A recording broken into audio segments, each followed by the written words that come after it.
নমস্কার বন্ধুরা, আজকে পাঠ করে শোনাব রবীন্দ্রনাথ ঠাকুরের লেখা একটা মজাদার ছোট্ট গল্প, ইঁদুরের ভোজ। ছেলেরা বললে, ভারী অন্যায়, আমরা নতুন পণ্ডিতের কাছে কিছুতেই পড়ব না। নতুন পণ্ডিত মশাই যিনি আসছেন তার নাম কালীকুমার তর্কালঙ্কার।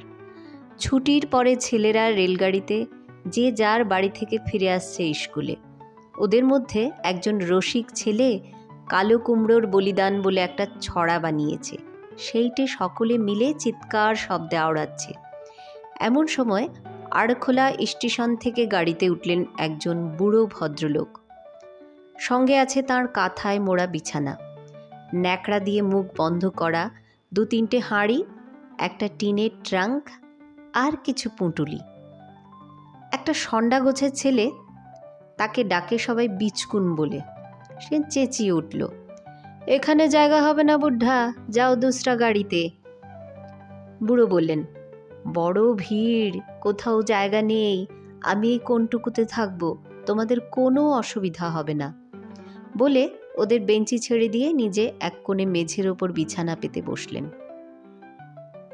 ছেলেদের জিজ্ঞাসা করলেন, বাবা তোমরা কোথায় যাচ্ছ, কি করতে? বিচকুন বলে উঠল, শ্রাদ্ধ করতে। বুড়ো জিজ্ঞাসা করলেন, কার শ্রাদ্ধ? উত্তরে শুনলেন, কালো কুমড়ো টাটকা লঙ্কার। ছেলেগুলো সব সুর করে চেঁচিয়ে উঠল, কালো কুমড়ো টাটকা লঙ্কা দেখিয়ে দেব লবডঙ্কা।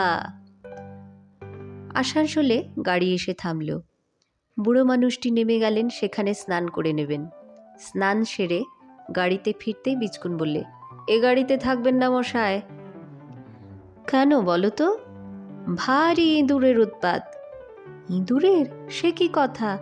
দেখুন না আপনার ওই হাঁড়ির মধ্যে ঢুকে কি কাণ্ড করেছিল। ভদ্রলোক দেখলেন তার যে হাঁড়িতে কদমা ছিল সে হাঁড়ি ফাঁকা, আর যেটাতে ছিল খইচুর তার একটা দানাও বাকি নেই। বিচকুন বললে, আর আপনার ন্যাকড়াতে কি একটা বাঁধা ছিল, সেটা শুদ্ধ নিয়ে দৌড় দিয়েছে। সেটাতে ছিল ওর বাগানের গুটি 5 পাকা আম। ভদ্রলোক একটু হেসে বললেন, আহা, ইঁদুরের অত্যন্ত খিদে পেয়েছে দেখছি। বিচকুন বললে, না না, ও জাতটাই ওরকম, খিদে না পেলেও খায়। ছেলেগুলো চিৎকার করে হেসে উঠল, বললে, হাঁ মশায়, আরও থাকলে আরও খেত। ভদ্রলোক বললেন, ভুল হয়েছে, গাড়িতে এত ইঁদুর একসঙ্গে যাবে জানলে আরও কিছু আনতুম। এত উৎপাতেও বুড়ো রাগ করলে না দেখে ছেলেরা দমে গেল। রাগলে মজা হতো। বর্ধমানে গাড়ি এসে থামল। ঘণ্টাখানেক থামবে, অন্য লাইনে গাড়ি বদল করতে হবে। ভদ্রলোকটি বললেন, বাবা এবারে তোমাদের কষ্ট দেব না, অন্য কামরায় জায়গা হবে। না না, সে হবে না, আমাদের গাড়িতেই উঠতে হবে। আপনার পুঁটুলিতে যদি কিছু বাকি থাকে আমরা সবাই মিলে পাহারা দেব, কিছুই নষ্ট হবে না। ভদ্রলোক বললেন, আচ্ছা বাবা, তোমরা গাড়িতে ওঠো, আমি আসছি। ছেলেরা তো উঠল গাড়িতে। একটু বাদেই মিঠাইওয়ালার ঠেলাগাড়ি ওদের কামরার সামনে এসে দাঁড়ালো, সেই সঙ্গে ভদ্রলোক। এক এক ঠোঙা এক একজনের হাতে দিয়ে বললেন, এবারে ইঁদুরের ভোজে অনটন হবে না। ছেলেগুলো হুররে বলে লাফালাফি করতে লাগলো। আমের ঝুড়ি নিয়ে আমওয়ালাও এলো, ভোজে আমও বাদ গেল না। ছেলেরা তাকে বললে, আপনি কি করতে, কোথায় যাচ্ছেন বলুন? তিনি বললেন, আমি কাজ খুঁজতে চলেছি, যেখানে কাজ পাবো সেখানেই নেমে পড়ব। ওরা জিজ্ঞাসা করলে, কি কাজ আপনি করেন?